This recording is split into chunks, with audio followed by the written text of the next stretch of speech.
Assalamualaikum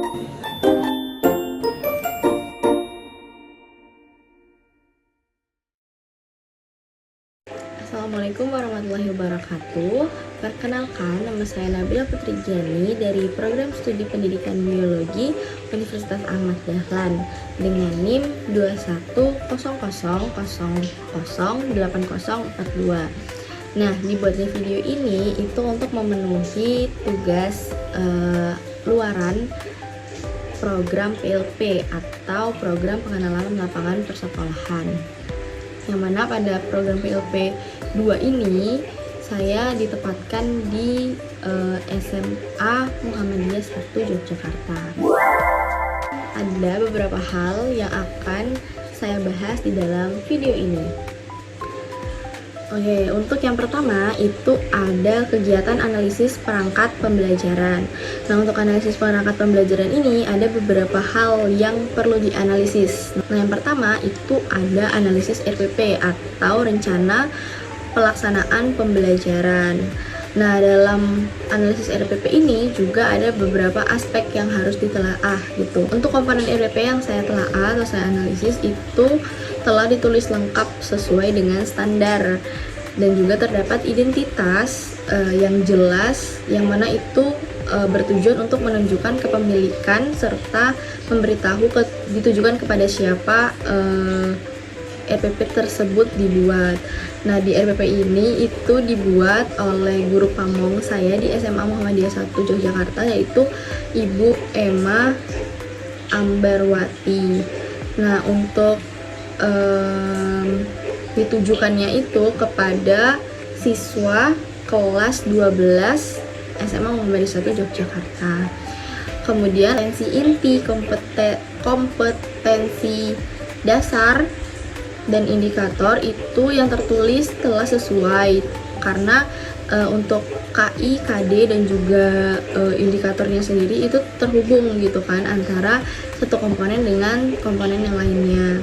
Nah, untuk tujuan pembelajarannya ini juga dibuat sesuai dengan IPK atau indikator pencapaian keberhasilan yang dituliskan sebelumnya juga. Metode pembelajaran yang dilakukan itu adalah berupa presentasi, kemudian ceramah interaktif, dan juga diskusi kelompok. Aspek yang kelima itu ada kegiatan pembelajaran ini yang dituliskan itu sesuai dengan model pembelajaran yang dilakukan, yaitu model pembelajarannya PBL atau Problem Based Learning, yang mana pada kegiatan dalam sintak PBL itu pada kegiatan intinya itu terdapat stimulasi, kemudian identifikasi masalah, kemudian mengorganisasikan peserta didik, kemudian membimbing penyelidikan dalam individu maupun kelompok, menyajikan hasil karya atau presentasi, dan menganalisis serta evaluasi dari proses pemecahan masalah.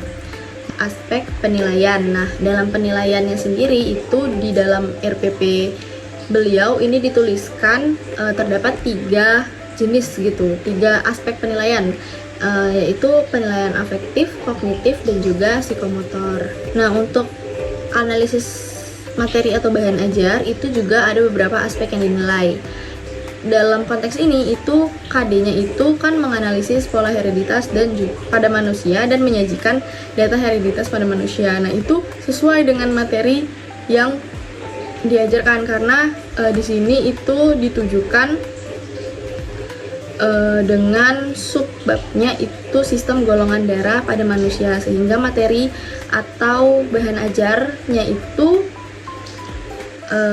sistem golongan darah pada manusia. Runtutan bahan ajar atau materi pembelajaran. Nah, untuk keruntutan bahan ajarnya sendiri itu telah tertulis secara urut dengan materinya tadi kan sistem golongan darah pada manusia. Nah, untuk nilai plusnya itu terdapat referensi yang dicantumkan di lembar akhir pada bahan ajar. Analisis perangkat selanjutnya yaitu adalah analisis media pembelajaran. Nah, untuk media pembelajarannya ini beliau menggunakan PPT interaktif, yang mana di dalam PPT tersebut itu terdapat slide dan juga video pembelajaran, yang mana ini telah sesuai dengan tujuan dan juga materi yang telah di materi pembelajaran yang disampaikan, seperti itu.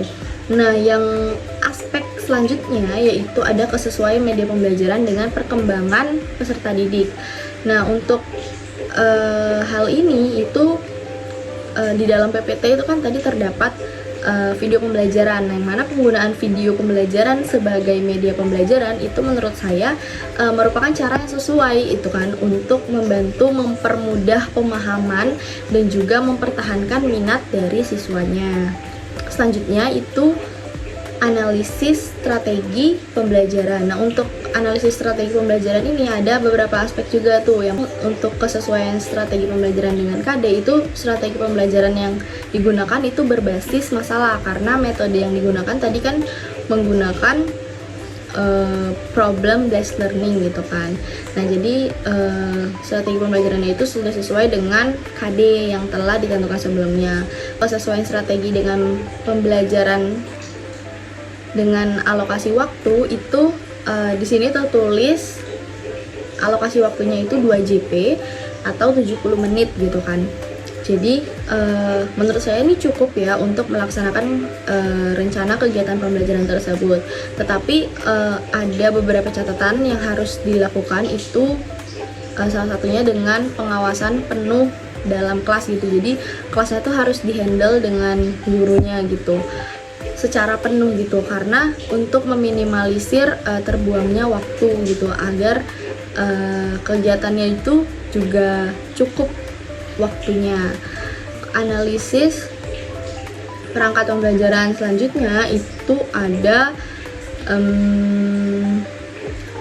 analisis instrumen evaluasi. Nah, untuk jenis instrumen evaluasi ini itu terdapat beberapa jenis instrumen gitu kan, instrumen penilaian gitu. Nah, karena tadi ada penilaian kognitif. Nah, untuk penilaian kognitif sendiri itu menggunakan kisi-kisi soal, kemudian rubrik dan juga pedoman penskoran.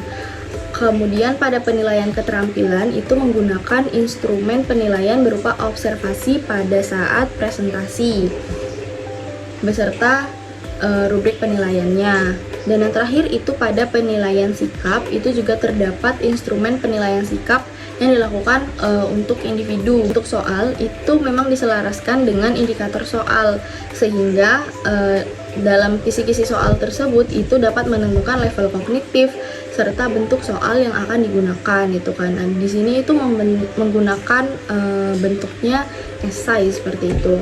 Untuk instrumen evaluasi itu tidak hanya sebagai mengukur hasil belajar dari siswa, tetapi dengan instrumen tersebut itu dapat dijadikan sebagai refleksi untuk memperbaiki dari hasil belajar siswa tersebut.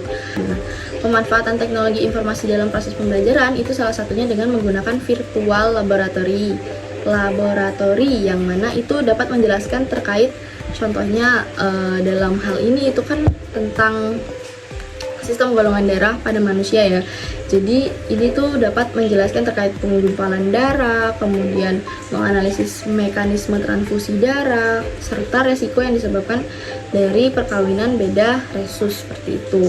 Nah, untuk ketepatan penggunaannya itu sangat tepat, efektif dan juga efisien untuk penggunaan di era digital, yang mana penggunaan virtual laboratory ini itu dapat menumbuhkan rasa ingin tahu dari siswa untuk lebih tinggi gitu, rasa ingin tahunya lebih tinggi, sehingga lewat penumbuhan rasa ingin tahu tersebut itu dapat membuat kegiatan pembelajarannya itu menjadi lebih aktif, yaitu adalah kegiatan pengembangan perangkat pembelajaran. Nah, di sini itu dalam kegiatan pengembangan perangkat pembelajaran sendiri itu saya melakukan beberapa kegiatan gitu. Yang pertama itu analisis kebutuhan, jadi identifikasi kebutuhan siswanya. Jadi saya itu akan ngajar di kelas berapa, kemudian materinya apa, itu di survei seperti itu untuk analisis kebutuhannya. Kemudian masuk ke perancangan. Nah, di perancangan ini itu baru membuat desain perangkatnya, termasuk dari modul ajar, kemudian RPP, bahan ajar, dan lain sebagainya berdasarkan dengan kurikulum. Nah, kurikulum yang saya pakai itu adalah kurikulum Merdeka. Selanjutnya itu ke pembuatan. Nah, dalam pengembangan perangkat ini saya membuat perangkatnya itu modul ajar dengan mengembangkan materi pembelajaran jadi di materi klasifikasi makhluk hidup, yang mana di pembuatan ini itu saya membuat beberapa media gitu seperti PPT, kemudian juga ada LKPD yang untuk menunjang kegiatan pembelajaran. Setelah kegiatan tersebut itu dilakukan implementasi atau pelaksanaan dari perangkat tersebut gitu kan. Jadi menggunakan perangkat yang telah dibuat itu diimplementasikan lewat proses pembelajaran di kelas. Nah, setelah proses pembelajaran di kelas itu berlangsung, itu dilakukan juga evaluasi hasil kegiatan. Nah, evaluasi ini juga dilakukan untuk melihat gitu kan efektivitas dari pengembangan perangkat pembelajaran ini gitu. Itu juga dilakukan untuk perbaikan gitu kan untuk kegiatan pembelajaran selanjutnya. Deskripsi kegiatan PLP 2 saya itu telah mengajar di dua kelas, yaitu kelas 10C dan 10B. Nah, untuk 10C dan 10B ini itu saya melakukan dalam 3 kali pertemuan gitu kan, dalam 3 minggu dan 3 kali pertemuan. Nah, untuk pertemuan pertama itu kegiatan pembelajarannya itu dilakukan di kelas dengan materi klasifikasi makhluk hidup seperti itu. Nah, untuk pembelajaran yang kedua itu saya dilakukan di laboratorium dengan materi pengenalan alat. Kemudian yang ketiga, kegiatan pembelajaran yang ketiga itu saya melakukan pembelajaran dengan UH atau ulangan harian gitu. Di ulangan harian pada bab kedua, yaitu bab keanekaragaman hayati. Nah, mungkin cukup sekian beberapa hal yang saya sampaikan terkait kegiatan PLP atau pengenalan lapangan persekolahan saya di SMA Muhammadiyah 1 Yogyakarta. Cukup sekian yang dapat saya sampaikan. Saya akhiri. Wassalamualaikum warahmatullahi wabarakatuh.